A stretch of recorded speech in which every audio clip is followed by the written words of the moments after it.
Hello, welcome to Gardener's World. It's that time of year when Topiary Nigel needs his annual trim. He's made out of yew, but any evergreen plant is really best trimmed the end of August and in September, because that way they stay crisp throughout winter. And throughout summer, Nigel sort of almost melds into all the growth around him. But when you come to winter and all this has died back, Topiary Nigel stands out. We want him looking proud and crisp and green all winter long. Don't you, Nige? Well, sort of.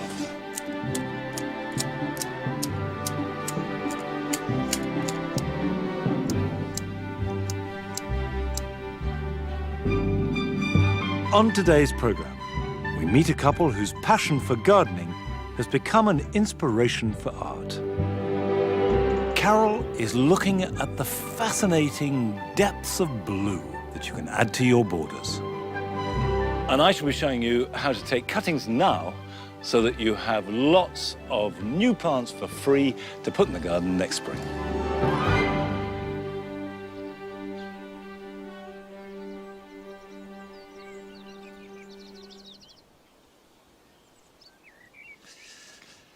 Right, where are you? Can I have the basket, please? Thank you very much. Good girl. By this stage of the year, the propagating greenhouse hasn't got a lot of propagation going on, but by far the most important role it's playing is providing as much heat as possible for those fruits that need blazing sunshine. And of course, the first are chilies. I like growing chilies. There's something about them that is very rewarding. Now, we've got a range of them here, and they are ripening well.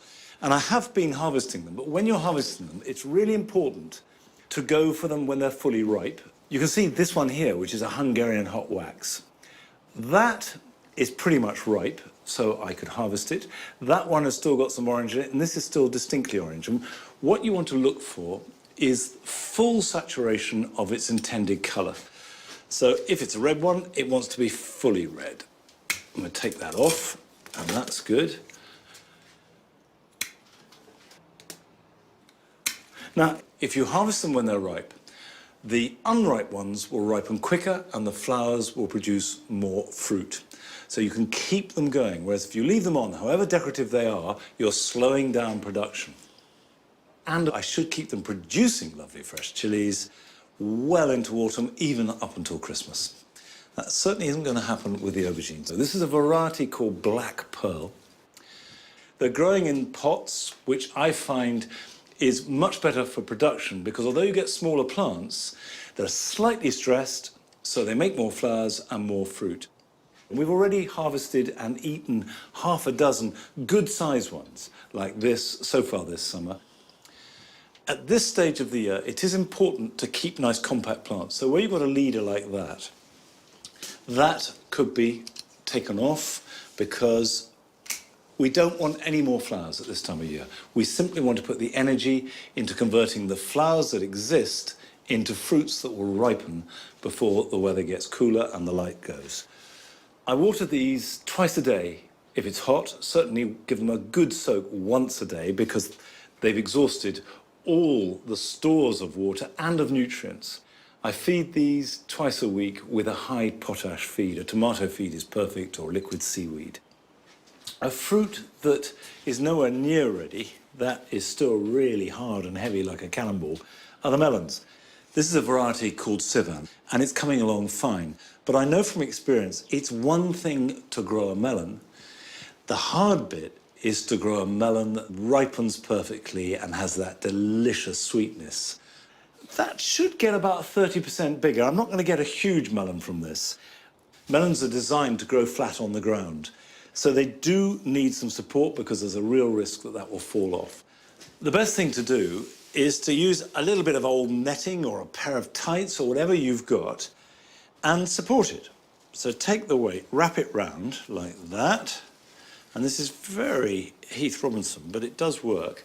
And then I'm just going to put that round the top so it can't come off, and the weight is being taken by the netting. So that should be ready to eat in about 3 weeks' time. This is a new variety on me, so I will report back on the most important thing of all, which is how it tastes.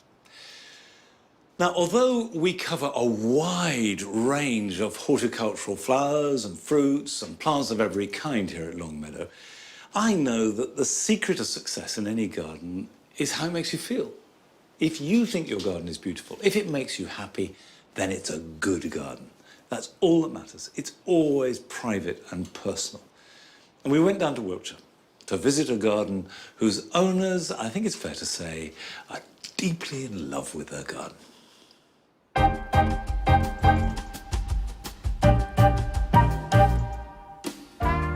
I would say, out of the two of us, 100% categorically, I am the gardener. I do take And Neil's part. my sous chef. I'm Jonathan. And I'm Neil. And we live in North Wiltshire with our beautiful 14-year-old Cocker Spaniel, Zaki. And he loves the garden.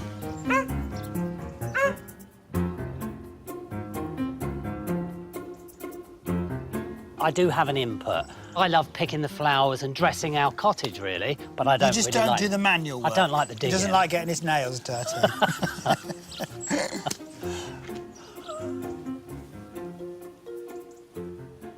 I love everything about my garden. And what I like especially is the fact that it's all our own creation. We moved here, and when we did, it was a total blank canvas. And then we put our creativity to it, and this is what came. I love herbaceous perennials, and I like the natural look. I don't like formality and uniform.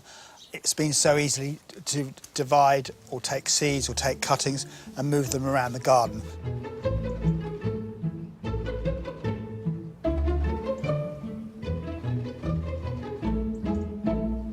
Canterbury bells, they started off as just one tiny little plant, and they're interspersed throughout the garden.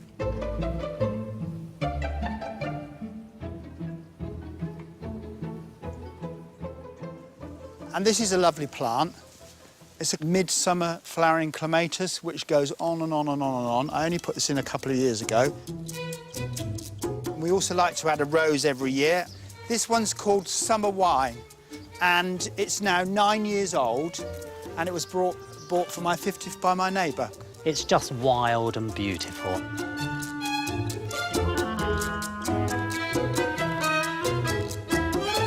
This is my favourite bed.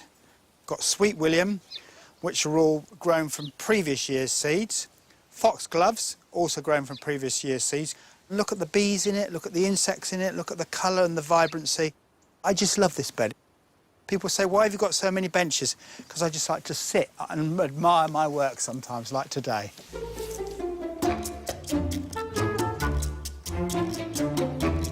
The watering is Neil's responsibility. Thank you, Jonathan. 10 out of 10 for watering, nothing else.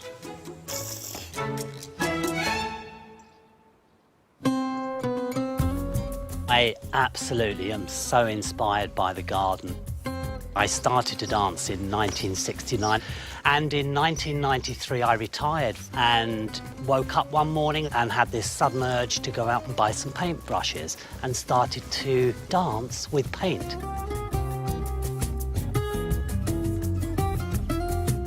And I found that when I started to paint, I got a real buzz out of creating movement and flow. So I spend a lot of my time just watching the flowers evolve. So we've got a daisy, a photograph of a poppy, and a rose. And what I'm doing is using all the different shapes, textures and colours from all those flowers. I like to paint what I feel, not necessarily what I see. It does come from Jonathan's fantastic green fingers.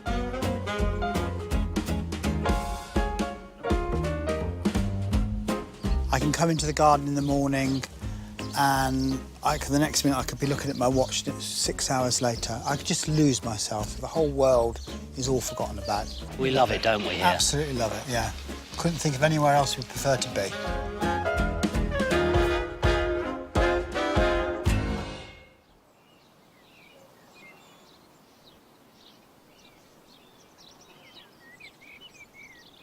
We streamed off all the long grass and the flowers from the bank of the mound the other day.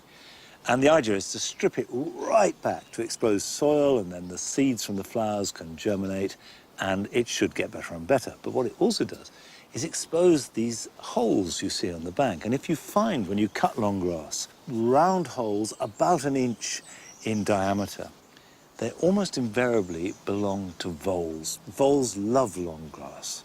In fact, if you sit quietly, sometimes you can see a head pop out a little bit warily, and they are really important prey for raptors like owls.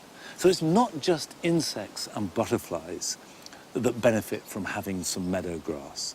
The whole food chain, including mammals, are an important beneficiary, and you can add to that with just a small patch in your back garden.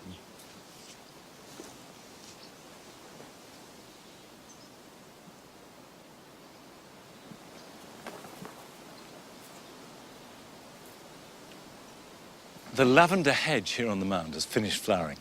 And I'm very proud of this hedge, not because it's particularly special as lavender goes, but because it's there at all and has been there now for 3 years.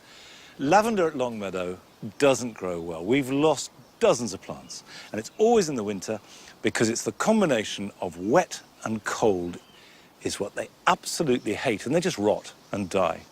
And in fact, I've brought this along. This is French lavender, Lavandula stoicus, which is beautiful, and I've tried growing it outside, and this absolutely doesn't survive our winters. As far as I'm concerned here, it's tender. I do occasionally grow it in pots and then bring it into the greenhouse, but outside I've stuck with angustifolia. I planted it with lots of grit, and it's come through, and it's come through well. But it's finished flowering, and now it's time to cut it back. But you should never cut back into old wood. However leggy it is, always cut back with a little stub of new growth. However, if you look down into the plant, sometimes you'll see new shoots springing up from the base. And that means you can take it right down. As long as the new shoots are already there, they will grow, especially with the extra light you put in, and you'll regenerate the plant. So I'm just cutting above the green growth. Of course, this is precious stuff because the fragrance is great for putting in a pillow to help you sleep. And my granny always just stitched them up in a muslin bag, put them in her clothes drawers so that the clothes smelt fresh and sweet, and also it kept the moths away. Cutting back lavender is one of those things that you need to take stock depending where you live. But for most of us, the best time to do it is immediately after flowering.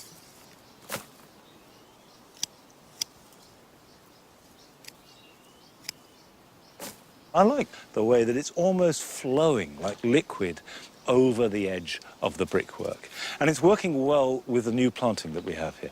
And the colour theme of pale yellows touched with blues, a little bit of white, is working out. And whilst the yellows are relatively easy because there are a lot of plants within that pale lemony yellow range, blue is much more difficult. In fact, it is by far and away the rarest colour in nature. But that hasn't put Carol off, because she's been down to the garden house in Devon to celebrate blue in all its many forms.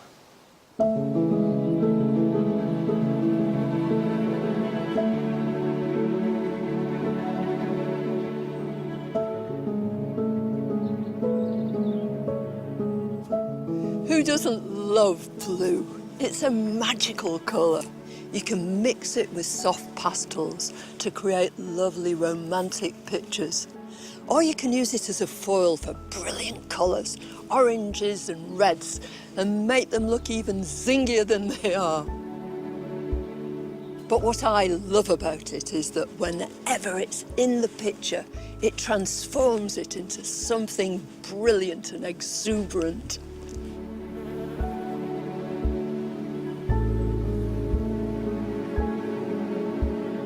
Although blue is just one word, it describes all sorts of different hues. Just take this as an example.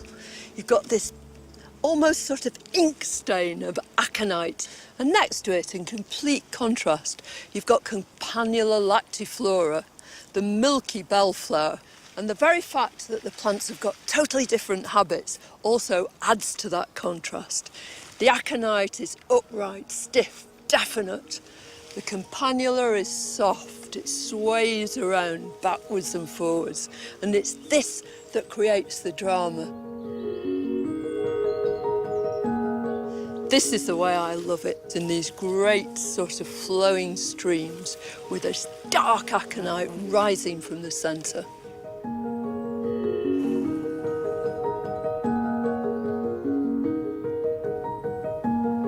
Eryngiums have to be one of the most popular and the most fashionable blue-flowered plants, especially for this time of year. Here, Eryngium Big Blue is combined with this Persicaria and Plexicornis. It's a particularly unusual form of this, with these dark red, dumpy little flowers. Now, eryngiums are such splendid plants, but when this eryngium started to flower, you wouldn't have had this kind of contrast because it would have been silver. But gradually they become imbued with this bright blue colour. And it coincides exactly with the moment at which pollen and nectar become available to bees. The great majority of these European eryngiums are evergreen too, and they look wonderful in the winter when the flowers have faded away and fizzled.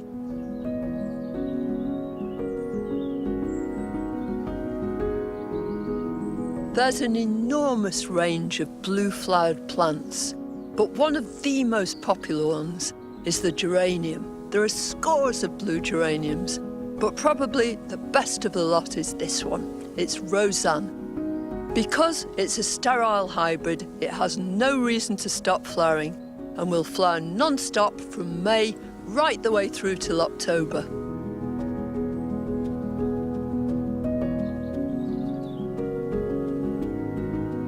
Without the blue in this picture, the agapanthus and the eryngium, this plant association would be pleasant enough. It'd be lovely.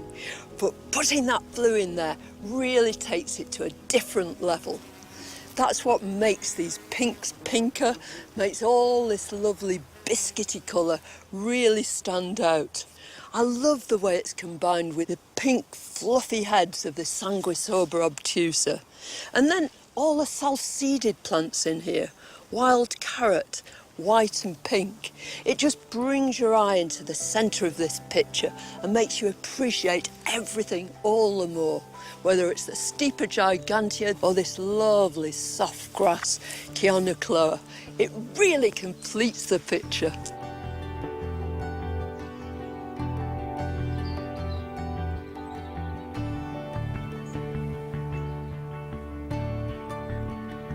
Whether it's the soft, misty blue of forget-me-nots or the bright, startling blue of delphiniums, the more gardens I visit, the more convinced I am of just how important blue is. Without it, our gardens would lack sparkle. What it adds is this wonderful exuberance and brings the whole garden to life.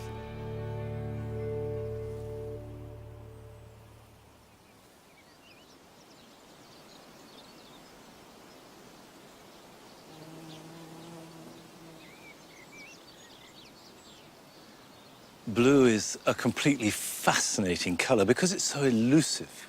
So when you do find it, obviously you want to hang on to it. But on inspection, what we think of as blue very often isn't. Take the delphinium, which is blue, actually is touched with an awful lot of pink. There are very, very few flowers, perhaps Meconopsis, that are true, unarguable blue. Blue is really hard to find, which of course is why it's so precious in the garden.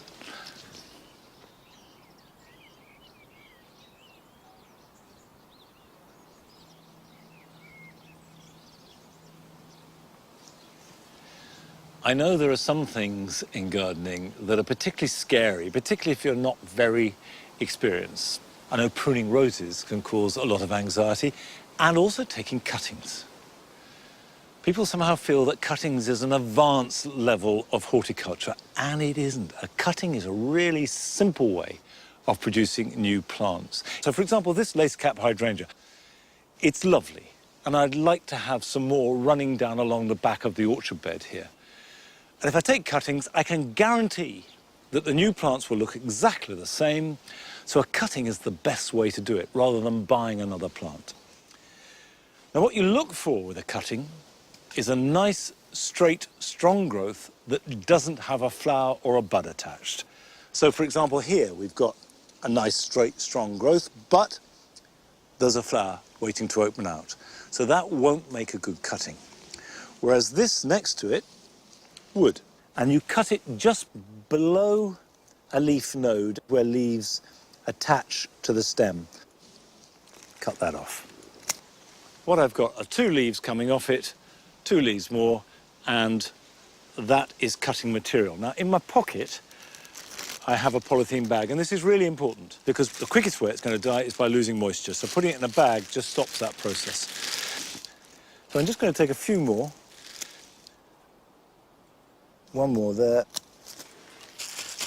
Now, I just want to take one more type of cutting from another plant in the jewel garden, and then we'll go and pot these up.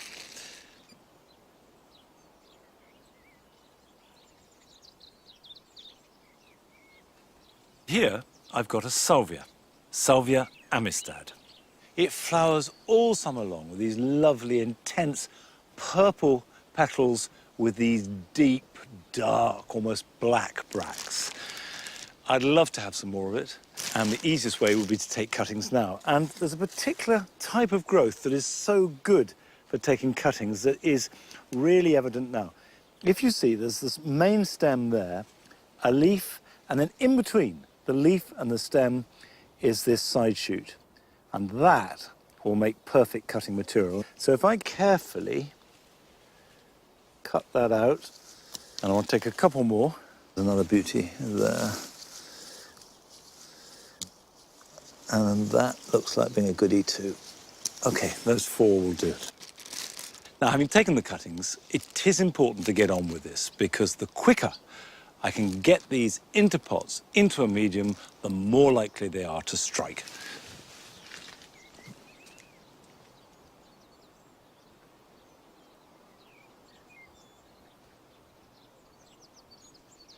I'm going to start with the salvia.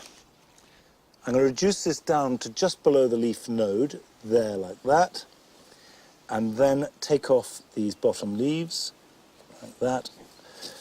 The reason why you take the leaves off is because obviously the plant loses moisture through its leaves. So the fewer leaves it has, then the less likely it is to dry out. And the only reason you don't take them all off is because obviously it feeds the roots through the leaves.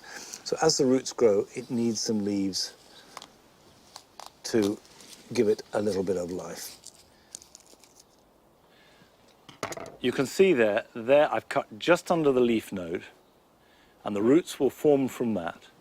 And once we get roots forming, new leaves will grow, and it will become a new, healthy plant. And increasingly, I'm taking semi-right cuttings in perlite because they root really well. But they should be just as successful in a gritty compost mix. Right, let's just get the rest of these in.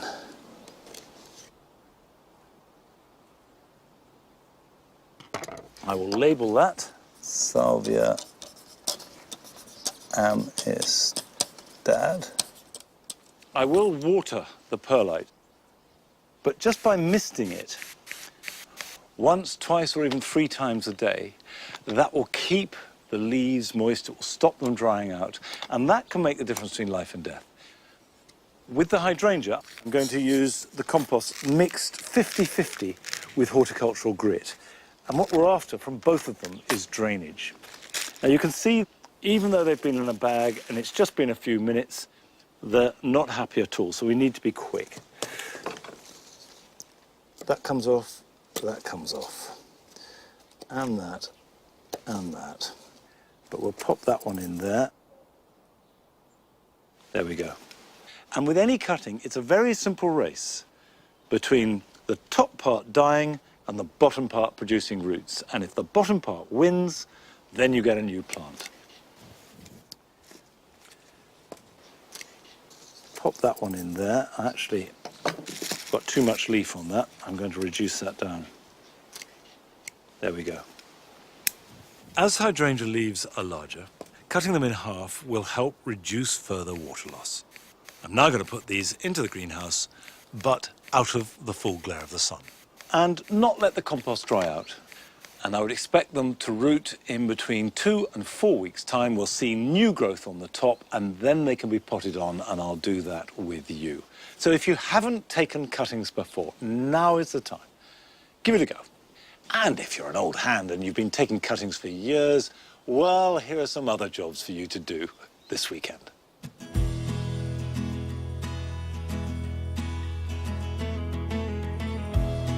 It's important to water azaleas, rhododendrons and camellias now. They're forming their buds for next spring, and if these are dry at the end of summer or early autumn, they often fall off in spring before they open. So give them a good weekly soak for the next 6 to 8 weeks.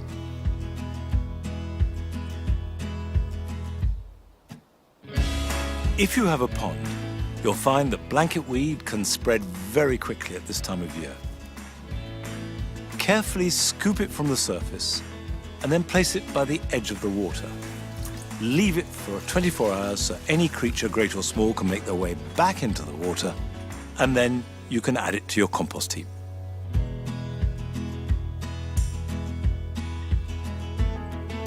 Up, lie down, good girl.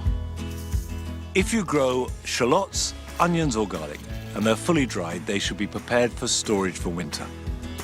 I trim off the stems, remove any loose skin and tidy the roots.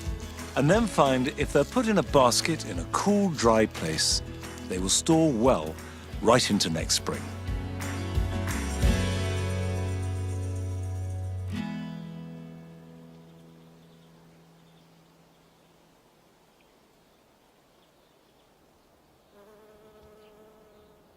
This is a cross between a dahlia and a chocolate cosmos. It's called Mexican black. It behaves exactly as most dahlias do, and it's an absolutely fabulous plant. In order to keep dahlias flowering constantly into autumn, one thing you have to do is keep deadheading them. Otherwise, they're going to set seed and then they won't flower. But I know that some people get confused between what is a bud and what is a spent flower. A bud is always rounded and plump and reasonably flat-topped. But a spent flower is always pointed and a cone, and you always deadhead right down to the base of the stem. Like that, and here's one that's closing up. So don't just cut the head off, but go right down there, and that will stimulate fresh growth. I'm afraid that's it from us today. I'll be back here at Longmeadow at the same time next week. So until then, bye-bye.